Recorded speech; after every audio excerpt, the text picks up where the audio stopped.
মাত্র 3টি ডিম দিয়ে নরম তুলতুলে এই মজাদার নাস্তা রেসিপিটা বানালে আপনার বাসার সবাই আপনার ফ্যান হয়ে যাবে। আসসালামু আলাইকুম, welcome to SK cooking recipe. আজকে আমি আপনাদের সাথে শেয়ার করছি 3টি ডিম দিয়ে মজাদার নাস্তা রেসিপি। এই নাস্তাটা বানানোর জন্য আমি এখানে প্রথমে 3টে ডিম ভেঙে নিয়েছি।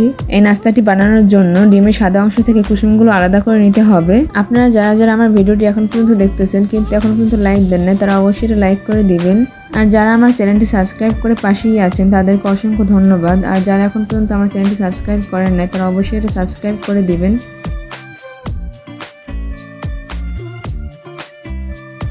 আমি ডিমের সাদা অংশ থেকে সব কুসুমগুলোকে উঠিয়ে নিয়েছি। আর আপনারা অবশ্যই চেষ্টা করবেন ডিমের সাদা অংশের সাথে কোনো রকমের যেন ডিমের কুসুম না লেগে থাকে। কোনো রকমের যদি কুসুম লেগে থাকে তাহলে কিন্তু আপনার ফোমটা ভালো হবে না। এখন আমি ডিমের সাদা অংশটা একটি বড় বাটিতে নামিয়ে নিয়েছি। এখন আমি ইলেকট্রিক বিটার দিয়ে খুব ভালোভাবে বিট করে নিচ্ছি। আমি এখানে ইলেকট্রিক বিটার দিয়ে প্রায় 30 সেকেন্ডের মতো বিট করে নিব। এখন আমি এর ভিতরে 2 চামচের মতো চিনি ব্যবহার করেছি। এখানে আমি অল্প অল্প করে চিনি দিয়ে খুব ভালোভাবে বিট করে নিচ্ছি। আর অবশ্যই খেয়াল রাখতে হবে এই রেসিপিটা বানানোর সময় চিনির পরিমাণটা অল্প দিতে হবে। এর চেয়ে বেশি চিনি দিতে গেলে কিন্তু ডিমের ফর্মটা নষ্ট হয়ে যাবে।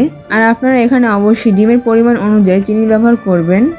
আর আপনাদের হাতের কাছে যদি এই ইলেকট্রিক বিটারটা না থাকে সেক্ষেত্রে আপনারা হ্যান্ড উইচ দিয়ে খুব ভালোভাবে বিট করে নিতে পারবেন। তবে হ্যান্ড উইচ দিয়ে বিট করলে টাইমটা একটু বেশি লাগবে। আর এই ফর্মটা কিন্তু অনেক বেশি শক্ত হতে হবে। দেখতেই পাচ্ছেন আমি কীরকম করে ফর্মটা বানিয়ে নিচ্ছি, ঠিক এরকম করে ফর্মটা বানিয়ে নিতে হবে। ইলেকট্রিক বিটারের স্পিড কিন্তু অবশ্যই লোতে রাখতে হবে।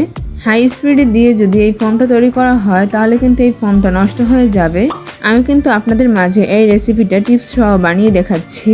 আশা করছি আপনাদের কাছেও বেশ ভালো লাগবে। আপনাদের সাথে কথা বলতে বলতে কিন্তু আমার ডিমের সাদা অংশের ফর্মটা তৈরি হয়ে গিয়েছে। এখন আমি আপনাদেরকে একটু দেখিয়ে দিচ্ছি এই ডিমের ফর্মটা কতটা পারফেক্ট হয়েছে। আপনারা তো অবশ্যই দেখেই বুঝে গিয়েছেন এই ডিমের ফর্মটা কতটা পারফেক্ট হয়েছে। এখন আমি আলাদা করে রাখা ডিমের কুসুমগুলো হালকা হ্যান্ডউইচ দিয়ে খুব ভালোভাবে মিশিয়ে নিচ্ছি। এই ডিমের কুসুমের সাথে আমি কিছু উপকরণ অ্যাড করব। আশা করছি আপনারা ভিডিওটি স্কিপ করবেন না। যদি আপনি এই ভিডিওটি স্কিপ করেন তাহলে এই ভিডিওর যে কোনো অংশ মিস্টেক হয়ে যেতে পারে। এখন আমি এর ভিতরে উপকরণগুলো অ্যাড করব। এই জন্য প্রথমে দিয়ে দিয়েছি 1 চামচ পরিমাণ চিনি, স্বাদমতো লবণ। এখন সব কিছু হ্যান্ডউইচের সাহায্যে মিশিয়ে নিচ্ছি। এই ভিডিওটির কোনো অংশ যদি আপনি স্কিপ করে ফেলেন তাহলে কিন্তু আপনার রেসিপি একদমই পারফেক্ট হবে না।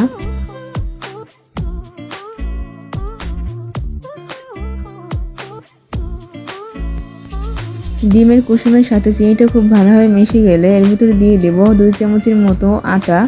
এখন আবারও সব কিছু হ্যান্ডউইচের সাহায্যে খুব ভালোভাবে মিশিয়ে নিব। এখন আমি এর ভিতরে সামান্য পরিমাণ পানি দিয়ে খুব ভালোভাবে একটা সফট ব্যাটার তৈরি করে নিব।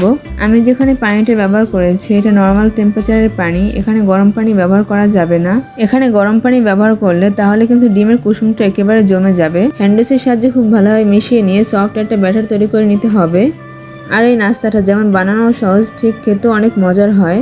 এই নাস্তাটা এতটাই নরম তুলতুলে হয় যে মুখে দেওয়ার সাথে সাথে মিলিয়ে যাবে।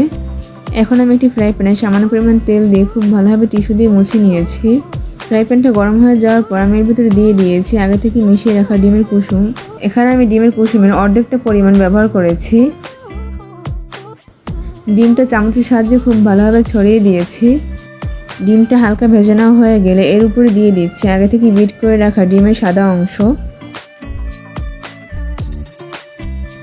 ডিমের সাদা অংশটা আমি খুব ভালোভাবে ছড়িয়ে দিয়েছি।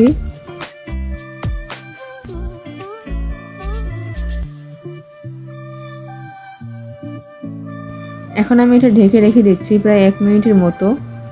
1 মিনিট পর আমি এটাকে উঠিয়ে নিচ্ছি।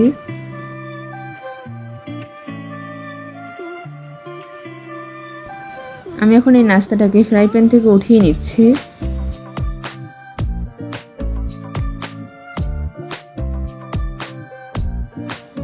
এখন ডিমের কুসুমের বাকি অংশটা দিয়ে দিয়েছি। চামচ দিয়ে খুব ভালোভাবে চারপাশে ছড়িয়ে দিয়েছি। এখন আমি ভেজে রাখা ডিমের অংশটা এখানে দিয়ে দিয়েছি। আপনারা তো দেখতেই পেয়েছিলেন আমি কীরকম করে দিয়ে দিয়েছি, ঠিক এরকম করে বসিয়ে দিবেন। এখন আমার এই নাস্তাটা একেবারেই তৈরি হয়ে গিয়েছে। এখন একটি সার্ভিং প্লেটে নামিয়ে নিয়েছি। আমি যেভাবে আজকের এই নাস্তাটি বানিয়ে নিয়েছি আপনি যদি এরকম করে বানান তাহলে আপনার রেসিপি একদম পারফেক্ট হবে। আর বাসার সবাই এই নাস্তাটা পেয়ে অনেক মজা করে খেয়ে নেবে।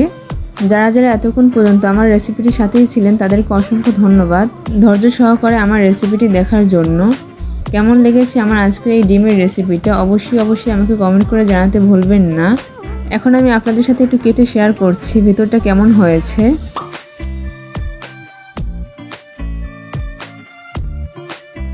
দেখতেই পাচ্ছেন নাস্তাগুলো কতটা সুন্দর হয়েছে।